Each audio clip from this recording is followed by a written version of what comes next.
Have all Perry Mason's efforts been for nothing? In attempting to prove that Mary McKean was tricked, that her baby had been wrongfully taken from her, is Mason instead to find himself discredited, disbarred, perhaps even jailed for kidnapping? Right now, it looks very much that way.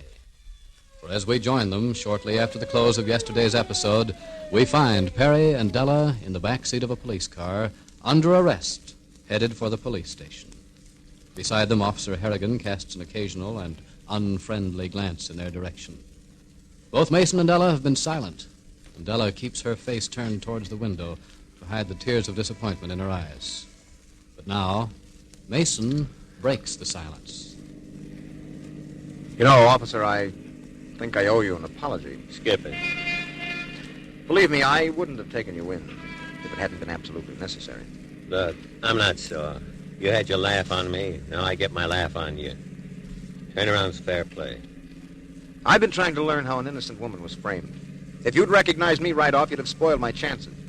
I had to keep you too busy to ask embarrassing questions. I couldn't take that chance. Sure. Harrigan will make a great movie actor. Well, we all have our soft spots. All of us like to play actor. And me bragging to my family how they'd see me on the screen. Big joke. It wasn't a joke to me. It was deadly serious, Harrigan. My client is the victim of the meanest kind of conspiracy. Tell it to the judge. Guess that'll be a new one for you, won't it, Mr. Mason? Answering the questions instead of asking them. Oh, I'll still do a little of both. And it had to be a kid who tipped me off. A kid who recognized you. The newspapers will certainly have themselves a time over that one. Just another dumb cop, Harrigan. Well, I guess I got it coming. Why do the newspapers have to know anything about it? Of course, you ain't gonna say a word. Why should I? I look you right in the face. I talk to you. And I can't see what's under my own nose. I don't recognize what's been in the police bulletins until a 14-year-old kid says, "That's Perry Mason." Ooh, will the captain chew me over for that? What, for arresting and bringing in two people for whom the entire police force has been searching? I should have done it hours ago. You know, if I were you, I'd be congratulating myself. You stand to collect $750 in reward. If it's awarded to me. Well, you deserve full credit for the arrest. Why should they withhold the reward? What do you got up your sleeve?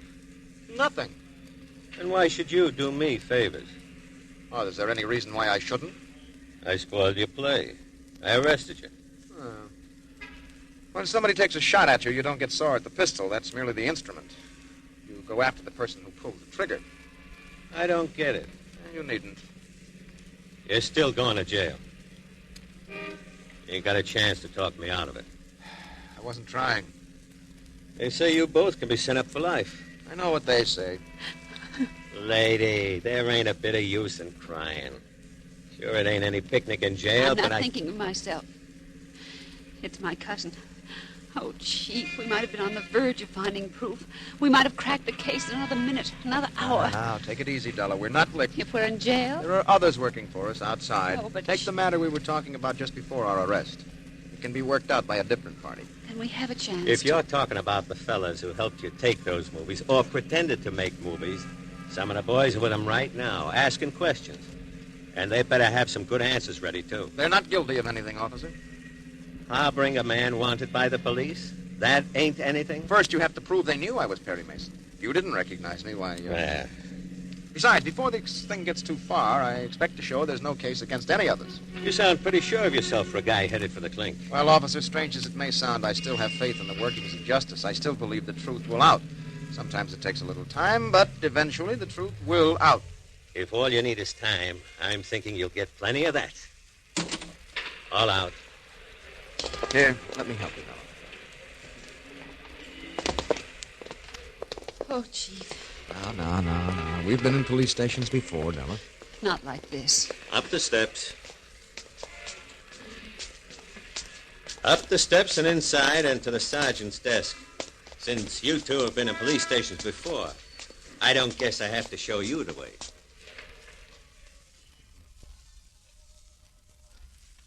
And as Perry and Della precede Officer Harrigan into the police station, inside a beautiful, ultra-modern penthouse apartment, we hear...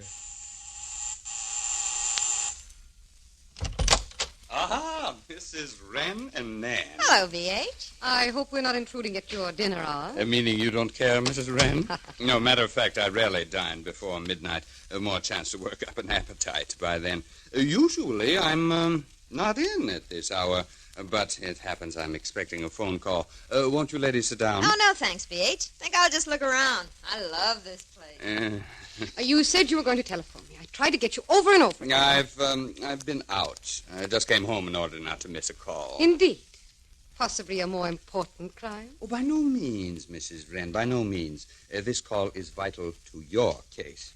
Mine? If the gentleman will, and I expect he will, he can provide you with an alibi, should it become necessary. An alibi? For what?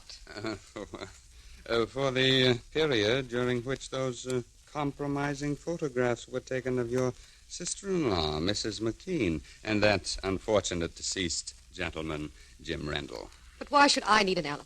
I shan't be on trial. Mrs. Wren, you came to me because you believe me to be a good lawyer? Of course. A good lawyer leaves nothing to chance. Particularly when he expects to deal with a man as clever as Perry Mason. Mason can be very quick at turning the tables and putting the prosecution on the defensive.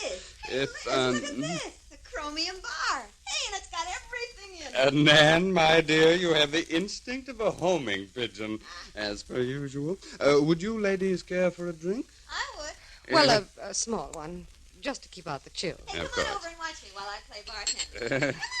I don't see why you need worry about Mason. He's busy keeping out of the hands of the police. Mr. Mason has a habit of doing the unexpected.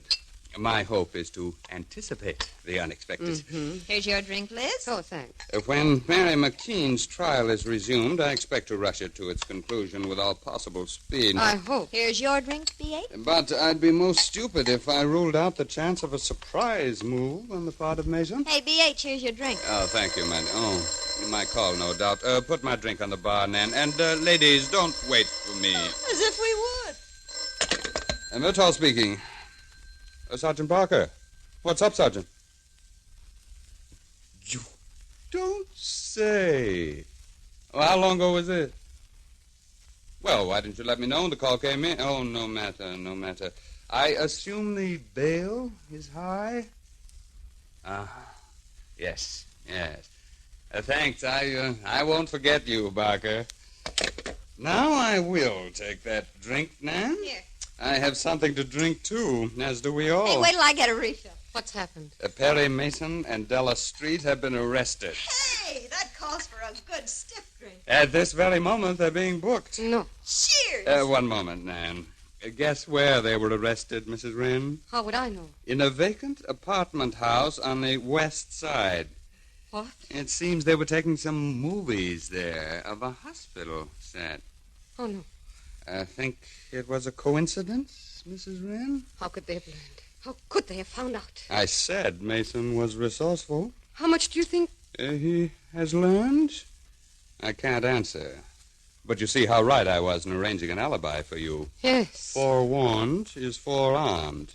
And with an alibi, and Doc Keegan whitewashing you. If we only knew what Mason had learned. I'll feel my way carefully when I get into the courtroom. Not that I need to. I think I can safely say I prepared for every possible contingency. And we do have Mason and his secretary. No, I don't think they have a chance. Not a single chance. Shall we drink to that? I'm on.